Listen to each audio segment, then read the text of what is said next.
I stood at the podium, looking out at 500 doctors and nurses. The National Healthcare Hero Award felt heavy in my hands.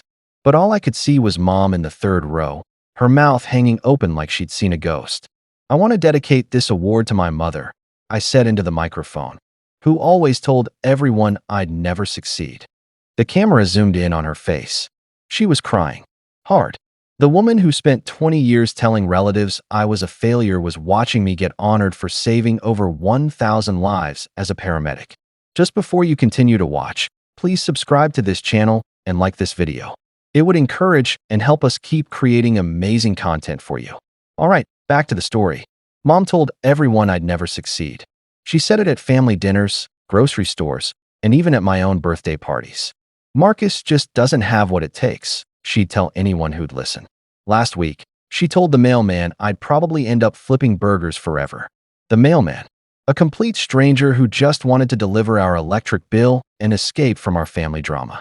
I was sitting in the kitchen doing homework when she told Aunt Carol on the phone, "That boy couldn't save a goldfish, let alone a person." I looked up from my biology textbook, pencil frozen in my hand. "Save a goldfish? Really, Mom?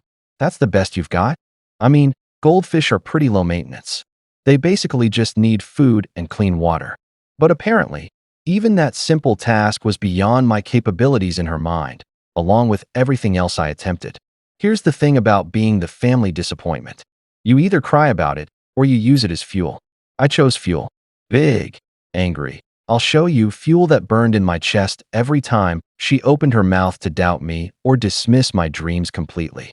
The next morning at breakfast, Mom was reading the newspaper and shaking her head like the world was ending. "Look at this," she said, pointing to an article about some paramedic who saved a family from a car crash. "Now that's what I call a hero. Too bad Marcus doesn't have that kind of courage." She said this while I was sitting right there, eating cereal, like I was completely invisible to her and didn't matter at all. I almost choked on my Cheerios. "Mom, I'm literally sitting here." She looked at me like she'd forgotten I existed, which honestly might have been the case. "Oh, honey, I wasn't talking about you. I was talking about brave Marcus." Brave Marcus? There was apparently a brave version of me somewhere in an alternate universe, and regular me was just the practice round that didn't work out properly or meet her impossible standards. That's when I decided to prove her wrong. Not tomorrow, not next week, not after I figured out my life. Starting today, right now, this very moment. The transformation would begin immediately, and nothing she said could stop me from becoming the person I was meant to be. I marched up to my room and started researching. If some random person could become a paramedic, why couldn't I? I went to the library and checked out every book on emergency medicine I could find. The librarian, Mrs. Thompson, gave me a weird look when I dumped 15 medical textbooks on the counter. "Big project?" she asked. "Something like that," I replied, trying to sound more confident than I felt about this crazy new mission I'd given myself. At first, reading about emergency medicine was like trying to perform surgery while riding a roller coaster. Everything looked terrifying and impossible. Words like intubation and defibrillation might as well have been written in ancient Greek. But I kept going, highlighting passages, taking notes, making flashcards like some kind of medical student preparing for boards. Every page taught me something new about saving lives and proving my mother completely wrong. While Mom told neighbors I was going through a phase, I was reading about CPR and first aid. While she explained to relatives that I couldn't handle pressure, I was studying anatomy and emergency procedures at the kitchen table every night. It was like learning a secret language that could actually save lives and prove my worth to everyone who doubted me. The funny thing is, I actually started enjoying it. Who knew that learning how to help people could be so fascinating? I read about heart attacks and strokes, about trauma care and emergency childbirth. Each page revealed something new, something that could make the difference between life and death. This wasn't just school stuff. This was real-world, life-saving knowledge that actually mattered and could change people's lives forever in the most important ways possible. I started practicing CPR on a pillow, counting compressions and rescue breaths. I memorized the signs of shock, the symptoms of a heart attack, the steps for treating burns.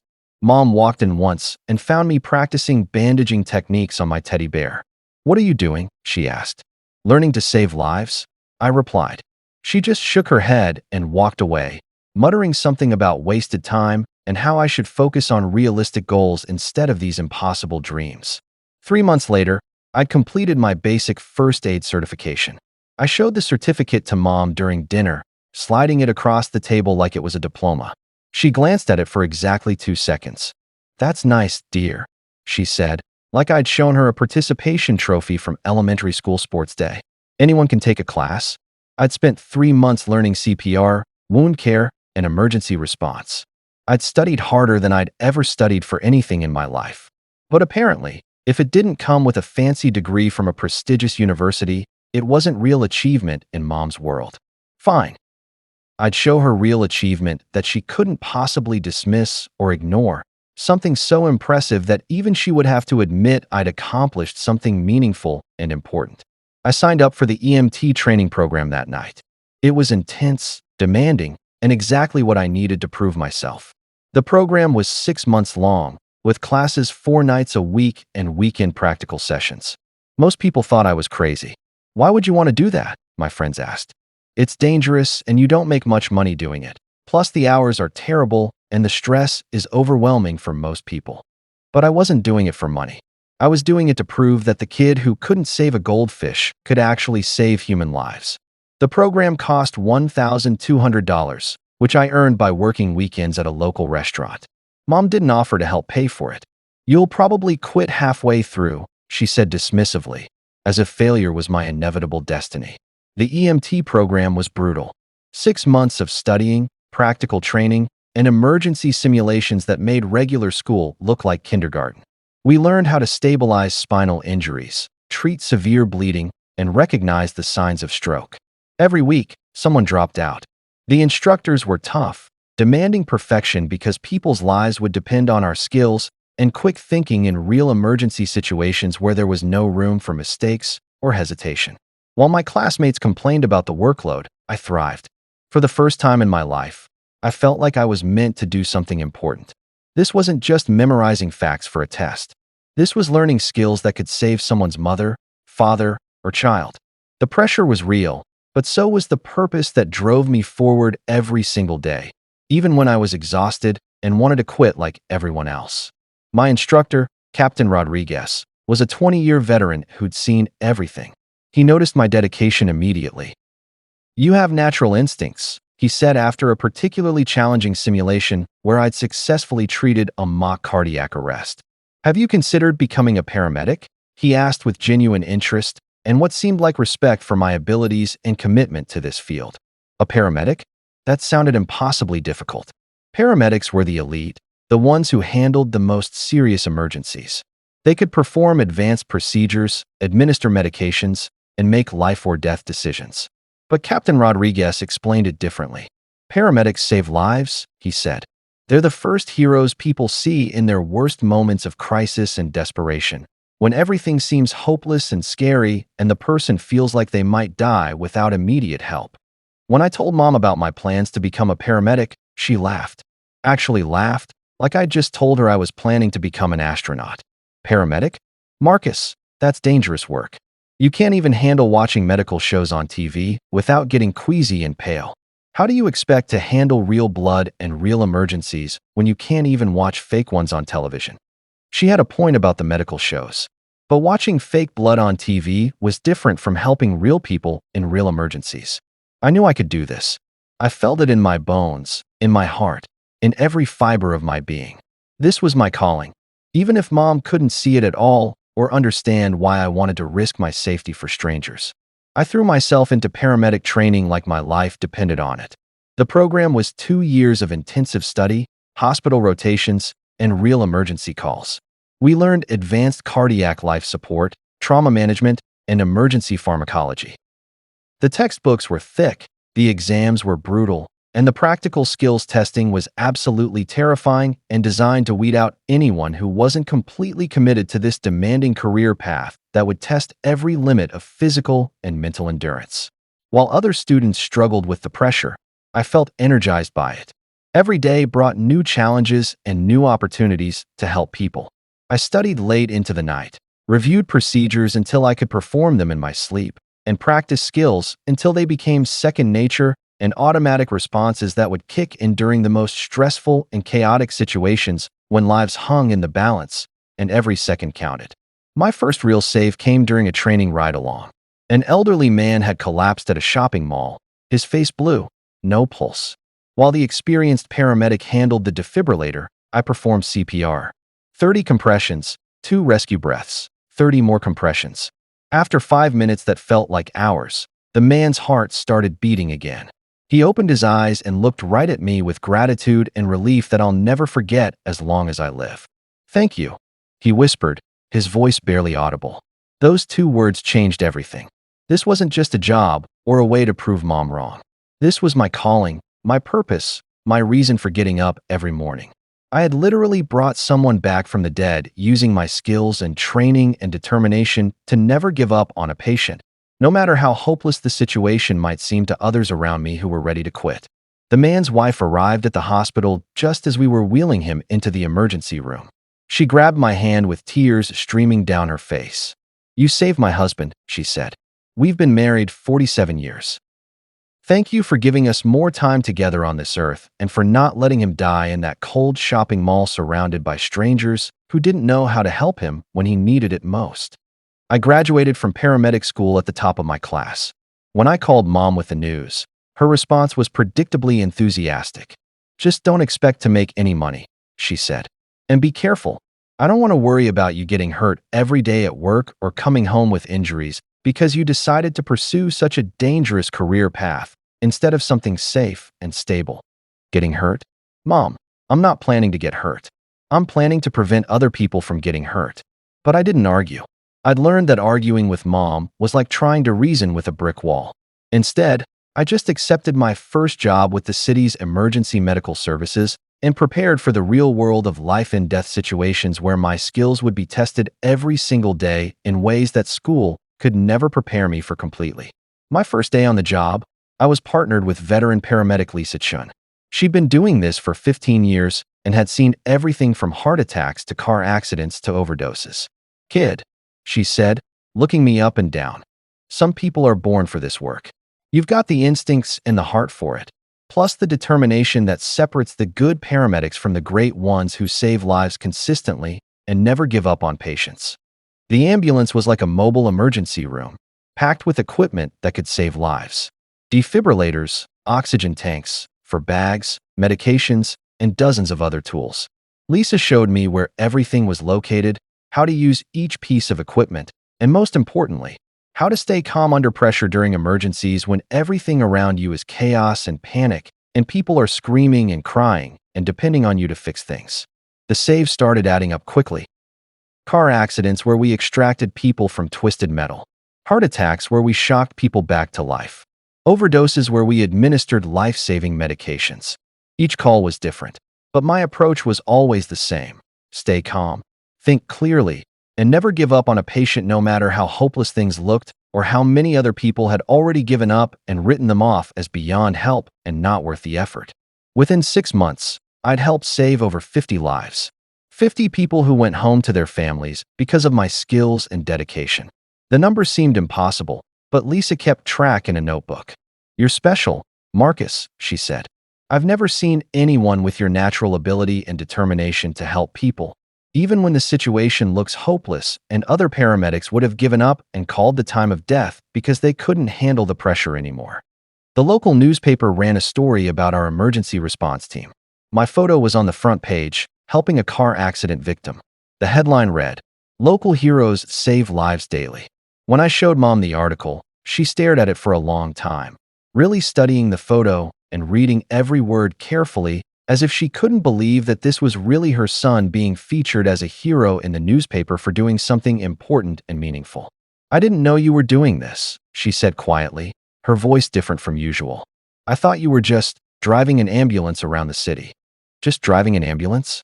Mom, I'm literally saving people's lives every single day." But I could see something changing in her expression, like she was seeing me clearly for the first time in years and realizing that maybe she had been wrong about me all along and that I was capable of more than she ever imagined possible. Maybe, just maybe, she was starting to understand that her failure of a son was actually making a real difference in the world.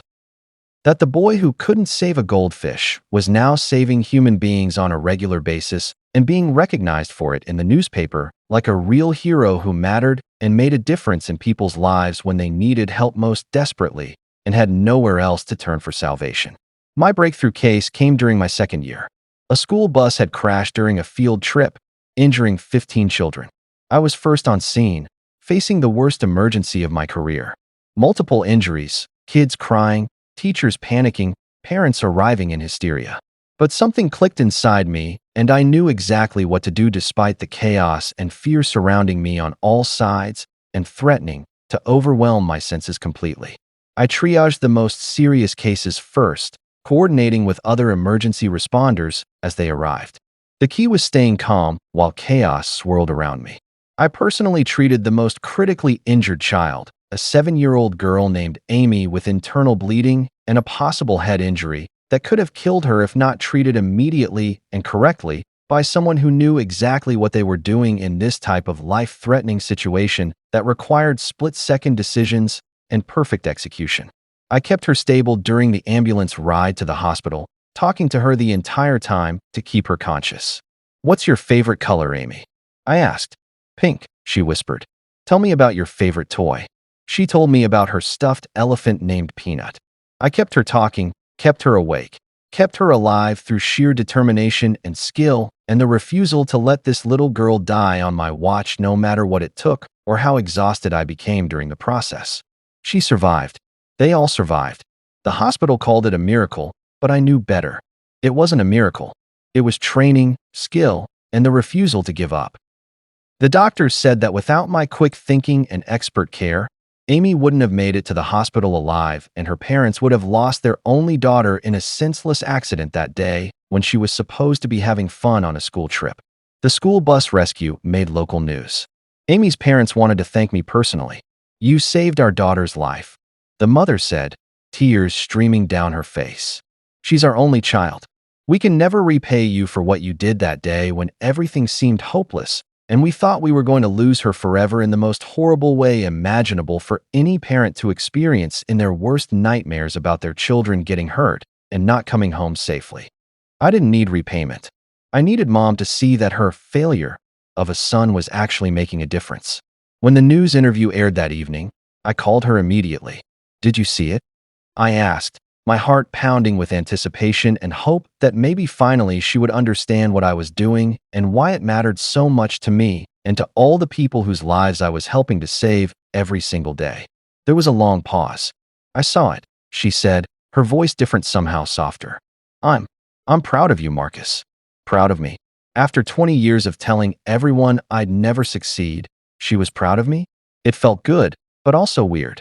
Like hearing your cat suddenly start speaking French or discovering that everything you thought you knew about the world was completely wrong and had to be relearned from scratch. To see that her failure of a son was actually making a difference. When the news interview aired that evening, I called her immediately. "Did you see it?" I asked, my heart pounding. There was a long pause. "I saw it," she said, her voice different, somehow softer. I'm proud of you, Marcus." Proud of me.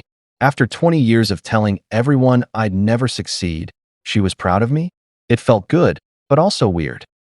Like hearing your cat suddenly start speaking French. Word of my work spread through the emergency services community.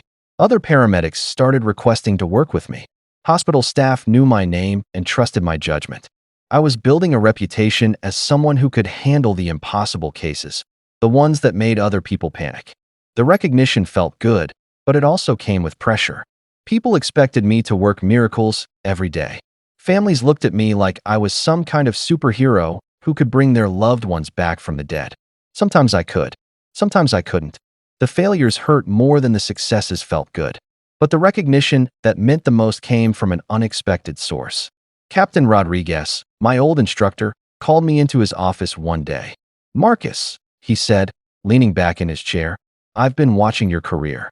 You've saved more lives in 2 years than most paramedics save in 10. I want to nominate you for the National Healthcare Hero Award," he continued.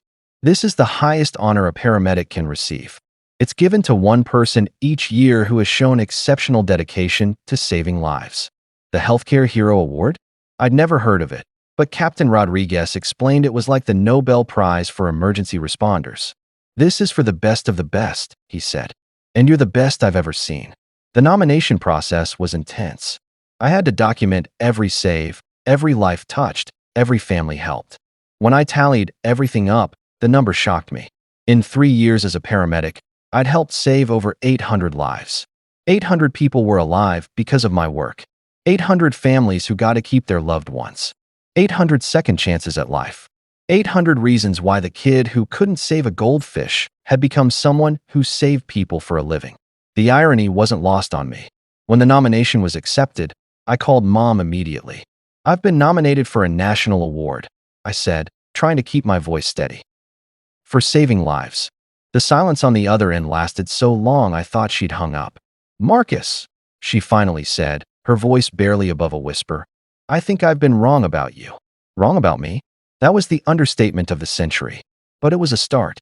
For the first time in my life, I heard uncertainty in her voice, like she was questioning everything she'd believed about me. The award ceremony was held in Washington, D.C., at the Kennedy Center. 500 healthcare professionals filled the elegant ballroom. Doctors, nurses, paramedics, and emergency responders from across the country. As I sat in the front row with other nominees, I spotted Mom and Dad in the third row. Mom looked nervous, fidgeting with her purse and checking her phone every few minutes. She was wearing her best dress, the blue one she saved for special occasions. Dad looked proud but anxious, probably worried about how I'd handle speaking in front of such a distinguished crowd. The other nominees were impressive. A surgeon who performed life-saving operations in war zones. A nurse who developed new techniques for treating burn victims. A researcher who created breakthrough treatments for cancer patients. And then there was me, just a paramedic from a small city who'd learned to save lives one emergency at a time. When they called my name as the winner, I walked to the podium in a daze. The award was heavier than I'd expected, solid gold, and inscribed with my name. The applause was thunderous, but it felt distant, like I was underwater.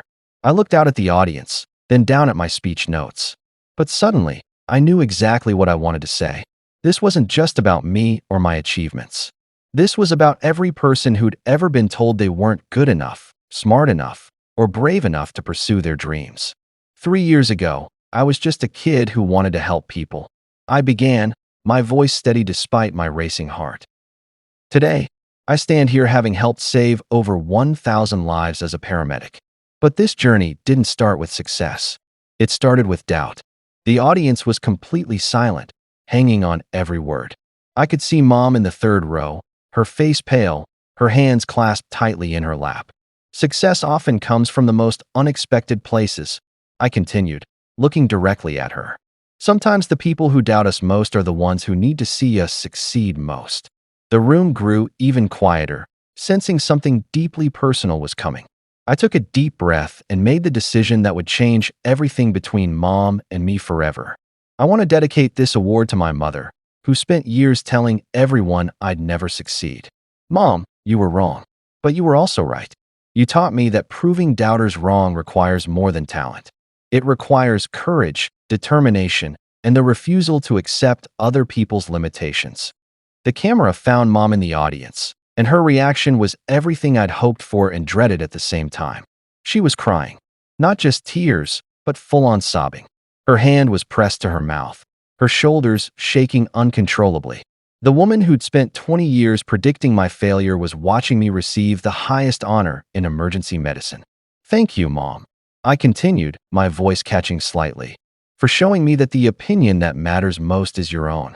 And thank you for finally believing in me." The standing ovation was thunderous, lasting nearly 5 minutes. But all I could see was Mom, completely overwhelmed, finally understanding what I'd been trying to prove all these years. People around her were staring, some with sympathy, others with curiosity. But Mom didn't seem to notice.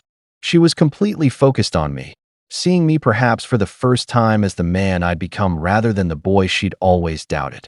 After the ceremony, I found my parents in the reception area. Dad pulled me into a bear hug, tears streaming down his face. "I knew you had it in you," he whispered. "I always knew you were special." He'd been my quiet supporter through everything, never contradicting Mom, but always believing in me. Then I turned to Mom. She looked at me like she was seeing me for the first time, like the last 20 years had been erased and replaced with this moment of clarity. "Marcus," she said, her voice shaking, "I had no idea. I had no idea you were saving so many people." I'd waited 20 years to hear those words, to see that look of recognition and pride in her eyes. They felt different than I'd imagined. Not triumphant, just healing. Like a wound that had been festering for decades was finally being cleaned and bandaged. "I thought I was protecting you," Mom continued, wiping her eyes with a tissue Dad handed her. "I thought if I prepared you for disappointment, it would hurt less when you failed. But you didn't fail. You became a hero." She looked around the reception hall, filled with doctors, nurses, and emergency responders. "These people respect you. They see something I couldn't see. The apology I dreamed of was finally happening. I'm so sorry I doubted you, Marcus. I'm so sorry I called you a failure. I'm so sorry I told everyone you'd never succeed." Each word seemed to physically hurt her, like she was pulling out pieces of her own heart. But instead of feeling vindicated, I just felt sad. Sad for all the years we'd lost, all the moments that could have been different, all the times I'd needed her support and gotten criticism instead. 24 asterisk asterisk. "I forgive you, Mom," I said, pulling her into a hug. "But I need you to believe in me from now on. Really believe." She nodded against my shoulder, still crying. "I will. I promise I will. I'm so proud of you, Marcus. So incredibly proud." The next morning, my award was all over the news. "Local paramedic saves over 1,000 lives," read one headline. "Hero's emotional tribute to doubting mother goes viral," said another. The video of my dedication to Mom had been viewed over 2 million times overnight. Mom called me early, her voice still shaky from the previous day's emotions. "I've been getting calls all morning," she said. "People are congratulating me on raising such a hero. I told them how proud I am, how I always knew you were special." Always knew I was special? That was definitely not how I remembered it. But I didn't correct her. People have a way of rewriting history when it suits them. And if this new version helped Mom feel better about the past, I could live with it for now. The important thing was that she was proud now, genuinely proud. If you're reading this and someone is telling you that you'll never succeed, remember my story. Use their doubt as fuel. Let their skepticism drive your determination. And when you finally achieve your dreams, be generous with your forgiveness and understanding. Because the sweetest success isn't just proving doubters wrong. It's watching them realize they were wrong and helping them become believers. My mother's tears at that award ceremony weren't just about my success. They were about her own transformation, her realization that the child she doubted had become the man who saves lives every day. And that's a success worth more than any award or recognition. If you enjoyed this story, make sure to like this video, comment, and smash the subscribe button. Also check out other videos on the channel. We've got more interesting stories for you.